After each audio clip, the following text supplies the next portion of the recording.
कि एक तवायफ कब वो तवायफ बनती है, मुजरा वो कब करती है। आप जानते हैं साहब? आप नहीं जानते हैं, मैं आपको बताता हूँ। जब रोजगार नहीं मिलता है, जब वो अपमानित हो जाती है समाज से, तब वो मुजरा शब्द है जिससे आप देश की तमाम महिलाओं का अपमान कर रहे हैं साहब। और आप अपने आप को महिला हितैषी किसानों का आपने अपमान किया, जिसने किसानों के ऊपर गाड़ियां चढ़ाई, आपने साहब उसको टिकट दिया। जो आपका नेता विधायक कहता है कि कब देबू, कहाँ देबू, कैसन देबू, जैसन देबू, लेवे के बानी हम तैयार, आप उसको टिकट देते हैं। जो कहता है कि छुरी तेज कर लो, तलवार तेज कर लो, सब्जी काटने का ही काम आएगा, आप उन लोगों को समर्थन कहते हैं कि हमने फलाना चीज़ बनाया, हमने ढमकाना चीज़ बनाया, हमने ये किया वो किया। सिर्फ और सिर्फ हमारे गोंडा से आदम गोडवी साहब हुए थे, उन्होंने लिखा था कि उनकी फाइलों में गांव का मौसम गुलाबी है, मगर ये आंकड़ा झूठा है, ये दावा पिछले 1.5 महीने से लगातार ग्राउंड की रिपोर्ट दिखा रहा था। मैं अपनी खबर नहीं, तो वादा किया था कि हर गली, हर मोहल्ला, हर कस्बा में जाऊंगा, और जितना भाजपा की तानाशाही है, जितना अन्य पार्टियों की तानाशाही है, आपको एक एक चीज़ महसूस करवाऊंगा। क्योंकि आदम साहब ने लिखा था कि आइए महसूस करिए जिंदगी किताब को, मैं ले चलूंगा गरीबों की गली तक आपको। तो मैं साहब लेकर गया। अब आप लोगों का फर्ज बनता है, आप लोगों का दायित्व बनता है कि अब आखिरी चरण का 1 तारीख को मतदान है, 6 चरणों का मतदान हो चुका है साहब। सोच समझ कर आपका एक वोट हालात भी बदल सकता है और हालत भी बदल सकता है साहब। सरकार के साथ साथ प्रधानमंत्री नरेंद्र मोदी जी के शब्द भी अब गिरते नजर आ रहे हैं। वो बार बार कभी मुजरा हो या हिंदू मुसलमान हो, या आपके बैंक को बंद कर दिया जाएगा, आपकी भैंस को खोल लिया जाएगा और आपका मंगलसूत्र छीन लिया जाएगा। उन तमाम मुद्दों पर बात होगी साहब। प्रधानमंत्री नरेंद्र मोदी जी को अपने शब्दों की गरिमा को बनाए रखना चाहिए, क्योंकि आप एक चुने हुए प्रधानमंत्री हैं। प्रधानमंत्री नरेंद्र मोदी जी बार बार अपने शब्दों से देश की जनता को, देश के नेताओं को, तमाम विपक्ष को खत्म करना चाहते हैं और अपमानित करना चाहते हैं। आप बताइए, मुजरा एक शब्द है, तवायफ का अपमान है। आप बताइए साहब कि एक तवायफ कब वो तवायफ बनती है, मुजरा वो कब करती है। आप जानते हैं साहब? आप नहीं जानते हैं, मैं आपको बताता हूँ। जब रोजगार नहीं मिलता है, जब वो अपमानित हो जाती है समाज से, तब वो मुजरा करने जाती है। मुजरा होता है, मुजरा एक शब्द है जिससे आप देश की तमाम महिलाओं का अपमान कर रहे हैं साहब। और आप अपने आप को महिला हितैषी कहते हैं। किसानों का आपने अपमान किया, जिसने किसानों के ऊपर गाड़ियां चढ़ाई, आपने साहब उसको टिकट दिया। जो आपका नेता विधायक कहता है कि कब देबू, कहाँ देबू, कैसन देबू, जैसन देबू, लेवे के बानी हम तैयार, आप उसको टिकट देते हैं। जो कहता है कि छुरी तेज कर लो, तलवार तेज कर लो, सब्जी काटने का ही काम आएगा, आप उन लोगों को समर्थन करते हैं साहब।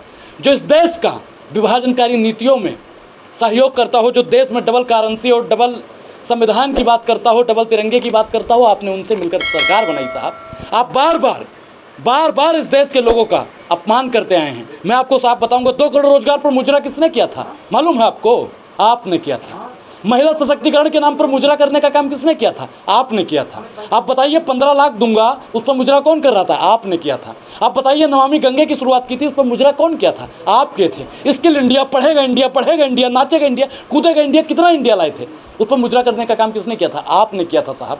उज्ज्वला योजना से आपने महिलाओं को सिलेंडर दिया, लेकिन उन महिलाओं के सिलेंडर में गैस नहीं जा रहा है, तो मुजरा करने का काम किसने किया? इस देश में महंगाई बढ़ाकर मुजरा किसने किया? इस देश के 83% युवाओं को बेरोजगार करके मुजरा किसने किया? इस देश के तमाम दलित, पिछड़ा, आदिवासियों का अपमान करके मुजरा किसने किया साहब? आप बताइए साहब कि परवेश शुक्ला ने जो मध्य प्रदेश में कृत्य किया, आप बताइए मुजरा करने का काम कौन कर रहा था? मुजरा करने का काम आप और आपकी सरकार के लोग साहब करते हैं। आप सिर्फ और सिर्फ देश विरोधी लोग हैं साहब, क्योंकि आपकी सरकार में देश हित में काम नहीं हुआ है। आप कहते हैं कि हमने फलाना चीज़ बनाया, हमने ढमकाना चीज़ बनाया, हमने ये किया वो किया। सिर्फ और सिर्फ हमारे गोंडा से आदम गोडवी साहब हुए थे, उन्होंने लिखा था कि उनकी फाइलों में गांव का मौसम गुलाबी है, मगर ये आंकड़ा झूठा है, ये दावा किताबी है। तो साहब, ये दावा आपका सिर्फ और सिर्फ किताबी। आपने सिर्फ और सिर्फ आपके जो भाजपाई के दंगाई लोग होते हैं, अगर कोई सवाल पूछ लेता है, आपने हमारे पिछले में 1-1.5 महीने से लगातार ग्राउंड कवरेज कर रहा था, और आपने देखा होगा किन प्रकार का माहौल बनाते हैं। महंगाई और बेरोजगारी पर उनसे सवाल पूछ लो तो वो भी मुजरा करने लगते हैं और कहते हैं कि कांग्रेस का एजेंडा है। क्या महंगाई और बेरोजगारी का सवाल कांग्रेस या विपक्षी उठाता है? आप बताइए और आप सोचिएगा ज़रूर। अब टिके रहिएगा इस वीडियो में, क्योंकि साहब ये वीडियो एक आज लंगोटा खोलेगा। मैं पिछले 1.5 महीने से लगातार ग्राउंड की रिपोर्ट दिखा रहा था, मैं अपनी खबर नहीं दिखा रहा था। मैं देश की और ज़मीन की हकीकत को रूबरू आपसे करवा रहा था, जो मेरा दायित्व था, जो मेरा फर्ज था, जो मैंने आपसे वादा किया था कि हर गली, हर मोहल्ला, हर कस्बा में जाऊंगा, और जितना भाजपा की तानाशाही है, जितना अन्य पार्टियों की तानाशाही है, आपको एक एक चीज़ महसूस करवाऊंगा। क्योंकि आदम साहब ने लिखा था कि आइए महसूस करिए जिंदगी किताब को, मैं ले चलूंगा गरीबों की गली तक आपको। तो मैं साहब लेकर गया। अब आप लोगों का फर्ज बनता है, आप लोगों का दायित्व बनता है कि अब आखिरी चरण का 1 तारीख को मतदान है, 6 चरणों का मतदान हो चुका है साहब।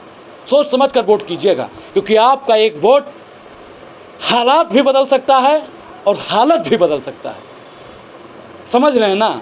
आपका एक वोट आपके बच्चों का भविष्य बचा सकता है। आपका एक वोट किसानों का कर्जा माफ़ कर सकता है। आपका एक वोट 83% युवा जो बेरोजगार है उनको बचा सकता है। मेरे एक वीडियो में आपने साहब देखा होगा, पहले एक युवा उसमें कह रहा है कि हम लोगों के पास में रोजगार नहीं रहता है तो हम लोगों को आतंकी नज़रों से देखा जाता है, घर वाला इज्जत नहीं करता है, रिश्तेदार इज्जत नहीं करता है, और सबसे बड़ी समस्या ब्याह नहीं होता है।